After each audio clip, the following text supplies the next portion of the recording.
From the adorable pronouncements of toddlers to wise insults from our adult children, talking to our kids can be an absolute joy or a total horror show.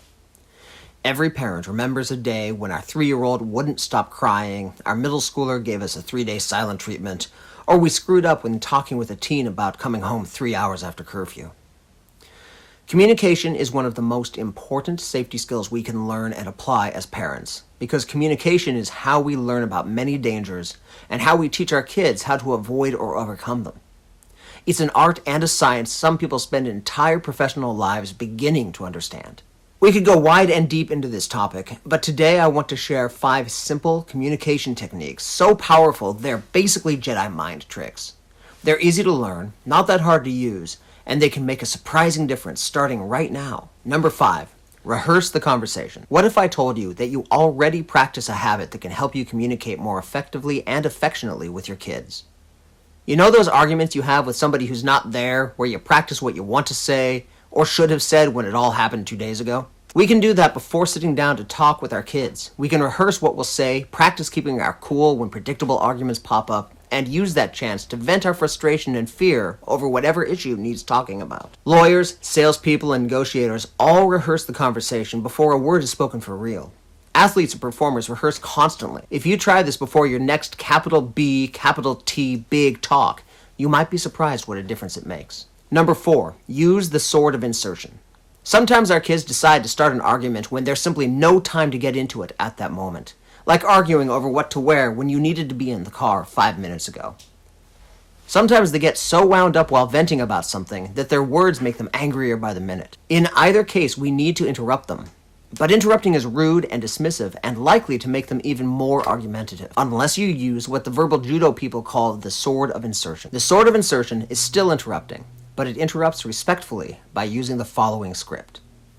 Hold on 1 second. Let me make sure I understand everything you've told me so far. See how that stops them in their tracks while still telling them that you value what they're saying? Follow up by restating the most important parts of their frustration as you understand it. If you have time to continue the conversation, you can now do it on a better footing. If you don't, you can restate their concern and promise to address it at a better time. Either way, you've reestablished control of the conversation without hurting anybody's feelings. Number 3, take 5.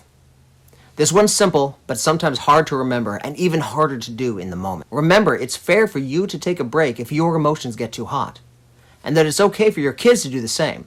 If you say, I'm too upset right now to talk about this productively, let's take a break and get back to this later, it can be very powerful. For some folks, they can take a timeout like this and then just go on to talk about other things. Other folks, myself included, need to take a physical break away for a while to calm down. Either way, you stop an escalating situation before people say hurtful things, and then when you come back to the conversation later, it will be much better for everybody involved. Number 2, lower your voice. There's a saying in martial arts, when your fists rise, lower your emotions. When your emotions rise, lower your fists. That applies to verbal confrontation too. The angrier you get, the more frustrating your child becomes, the lower your own volume should be. There are 3 reasons for this. First, there's resonance between your voice and your mood. If you use a low volume, it will lower your emotions. If you start to yell, you will become angrier. This is just the way most people are wired. Second, our kids take their cues from us. If we model a calm voice during arguments, they will eventually, do the same.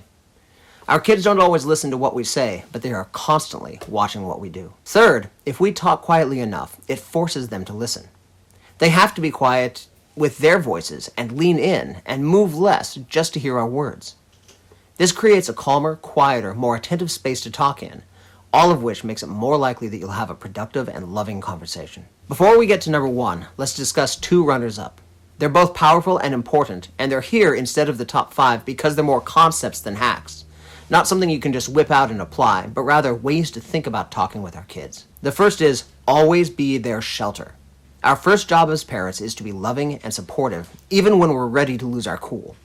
Most experts now agree that the world provides consequence enough for most mistakes our kids will make, and our role should be to help our children meet those consequences with courage and grace, not to add the punishment with lectures, tirades, and yelling. The second is the 5 universal truths of human interaction, also coming from Verbal Judo.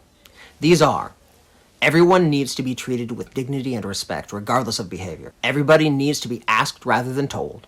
Everybody needs to know why they're being asked. Everybody needs options instead of threats. And everybody needs a second chance. These truths were first developed to help police deal with drunk people, which is surprisingly similar to being a parent dealing with an angry child or teen. Okay, number 1, apologize. This can be hard to stomach for parents. We often feel like, as the authority and person with the most knowledge in the room, we shouldn't admit failure and fault when arguing with our children. But the truth is, we make mistakes all the time. Most parents have at most 3 kids, and the average has less than 2. It's not like we get a lot of practice. We're going to mess up. And when we mess up, if we apologize sincerely to our kids, that goes a long way. Our children have very little real power, and when we humble ourselves to own our mistakes, that builds them up in ways few other things can. They can't ground us or take away our screen time, but they can see us take responsibility for things we do wrong. And when those things are part of an important conversation, it can change the tone and outcome of that conversation instantaneously. Well, there you have it, the top 5 Jedi mind tricks for talking with our kids. Is there anything you disagree with? Anything I forgot? Tell me about it in the comments. For more tips about communicating with our kids and other aspects of safety, check out the videos here to the right, and don't forget to like and subscribe. The liking helps us bring more content to you, and the subscribing helps you not miss it when it comes.